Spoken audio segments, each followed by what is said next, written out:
Hotel style है ना यहाँ पे अकोमोडेशन।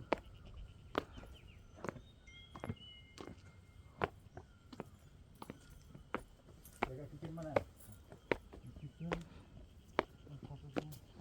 छोटे 8 रूम है, वो स्टाफ के लिए है नीचे स्टाफ रूम है।